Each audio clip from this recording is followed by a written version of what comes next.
वनिता ब्लॉगमध्ये तुमचं स्वागत आहे। आज आम्ही कल्याणला फॅमिली सर्व एकत्र भेटलो। संध्याकाळी एकाचं काम होतं कल्याण वेस्टला, ते करण्यासाठी आम्ही 5 जण निघालो। काम तर आमचं थोडा वेळाचंच होतं। काम झालं मग काय करायचं हा विचार आमच्या मनात आला। मग म्हटलं अनप्लॅन गणेश घाटावर जाण्याचा विचार केला। तिथून दुर्गाडी पण जवळ आहे, पण आमच्याकडे वेळ थोडा कमी होता, त्यामुळे आम्ही गणेश घाटावर जाण्याचं ठरवलं। मी पण काही व्हिडिओ बनवावा असं ठरवलं नव्हतं, पण म्हटलं चला अनायसे आलोच आहोत तर एक छान व्हिडिओ बनवूया, म्हणून मग काय केली सुरुवात। मी पण पहिल्यांदाच जात होते या गणेश घाटावर, त्यामुळे मला पण जरा नवलच होतं की नक्की इथे आहे काय। आलो आम्ही ऑटो करून गणेश घाटावर। इथे मला दिसल्या खूप अशा जुन्या बोटी की त्या अशा साईडला किनाऱ्यावर लावल्या होत्या, पार गंजून गेल्या होत्या। आणि हा जो त्यांनी भाग डेव्हलप केला होता ना, हा इतका मोठा भाग विस्तृतपणे डेव्हलप केलेला की खूप बरं वाटत होतं। खूप हवा सुटलेली संध्याकाळची। आम्ही 5 जण गेलेलो। ऑटोमध्ये फक्त 3च जण बसतात आणि 2 बाईकवरून।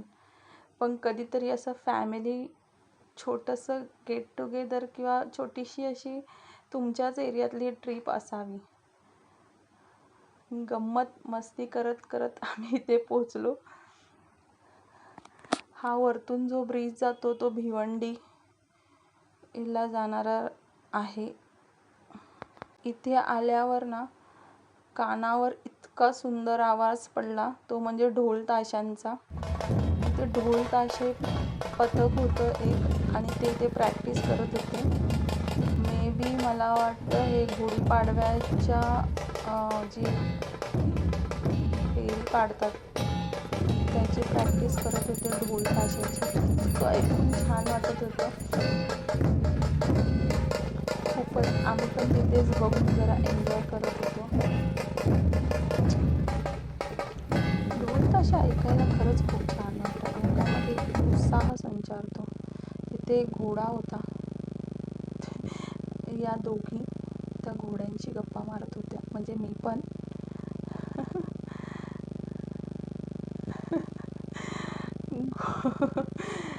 घोड्याला पण समजत होतं आम्ही काय बोलतोय त्याच्याबरोबर। घोडा पण हुशार होता, एकच होता पण तिथे। त्याला बघत बघत मग गेलो आम्ही जरा गणेश घाटाच्या इथे।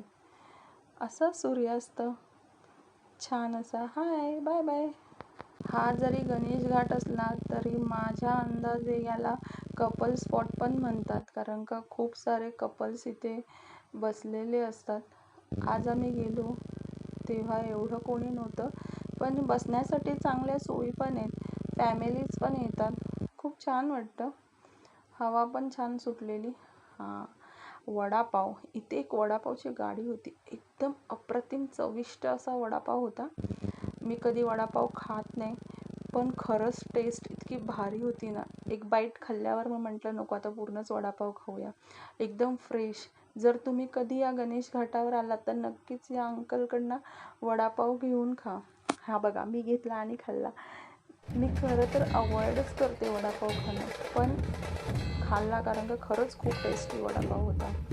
अशी आमची छोटीशी पार्टी झाली आणि मग काय आम्ही त्या ढोल ताशांचा आवाज ऐकत ऐकत थोडं एन्जॉय केलं। थोडेसे इकडचे तिकडचे फोटो काढले, फोटोग्राफी केली, घोड्याची जरा रायडिंग केली, थोडी धमाल मस्ती केली, थोडे फोटो वगैरे काढले आणि काय मज्जा। तुम्हालाही असंच माझ्याबरोबर फिरायला आवडत असेल तर नक्कीच माझ्या चॅनलला लाईक, शेअर आणि सबस्क्राईब करायला विसरू नका। थँक्यू।